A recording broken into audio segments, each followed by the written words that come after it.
in Guatemala, the Minister Enrique Degenhardt. We are doing a very important signing. It's a historic asylum or safe third agreement between our two countries. Breaking news just over an hour ago, the U.S. struck what President Trump calls an historic safe third country deal with Guatemala. It would cut that migrant flow coming into the U.S. We have the equivalent of the population of entire U.S. cities pouring over the border, many times unchecked. Let's bring in from Houston, Republican Brian Babin of Texas.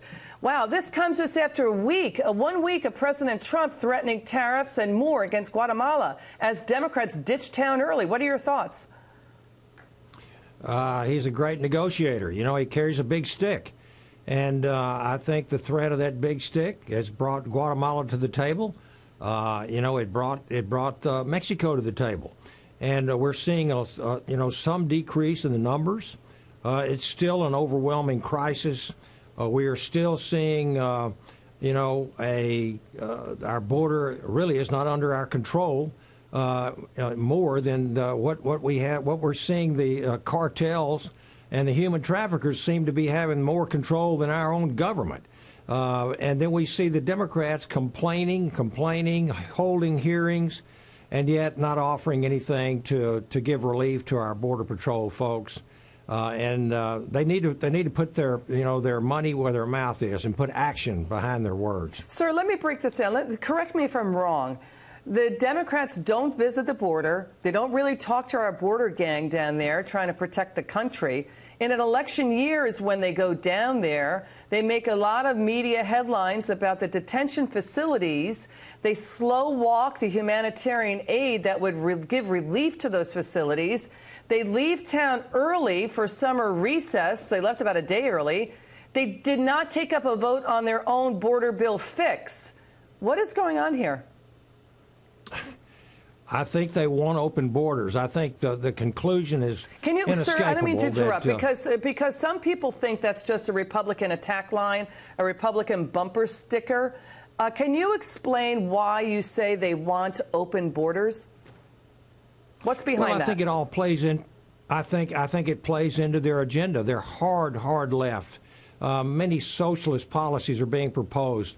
For instance, we've seen every single one of the Democratic candidates for president raise their hand and wants to give free medical care to illegal aliens to come in. They've already proposed to give the vote to illegal aliens. In fact, they're already voting in California in local elections.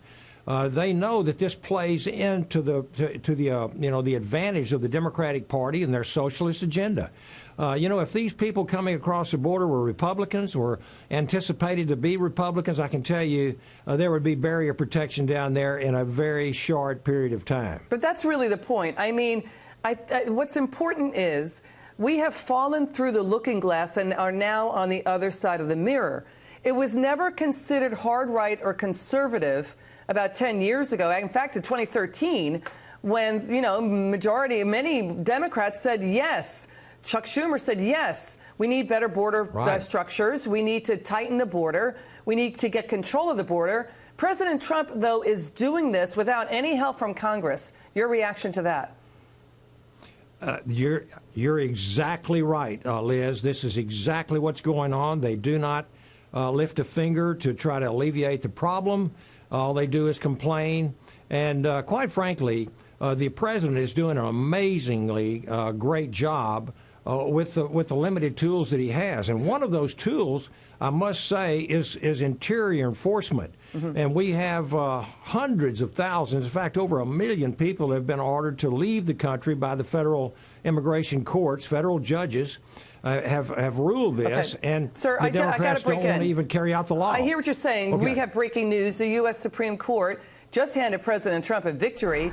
The Supreme Court saying, yes, the administration is right. It can redirect $2.5 billion in money that was approved by Congress for the Pentagon for the border in order to build the wall. Sir, your take on this, because this is a big fight. On this show, we were reporting for about a year now that the president was within his rights to reprogram funds already appropriated that the Pentagon, for example, was using on the border. Your take on this?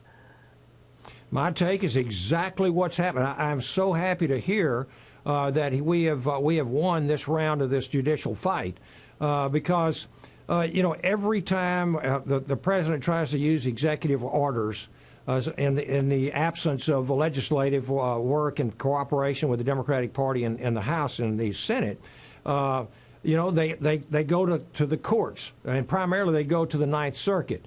And the president is absolutely determined to secure this border because, as I said, the cartels and the human traffickers are the ones in control of our border. We are overwhelmed. My district up in East Texas, not even on the border, is being overwhelmed as well. We've got schools that are just being swamped. We've got our public services are being swamped. I can tell you that many, in fact, well over half of these people that are coming in illegally are already on some kind of welfare system, and it's going to bankrupt our country. We certainly want to be a compassionate country. The president is trying to work a deal with Guatemala and the Central American Northern Triangle countries, but we have to have cooperation, and we have to have cooperation not only from the Northern Triangle countries, but we have to have cooperation from the other side of the aisle. And let's fix this problem before our country has no borders whatsoever. Congressman Brian Babin, thank you so much, sir. Come back soon.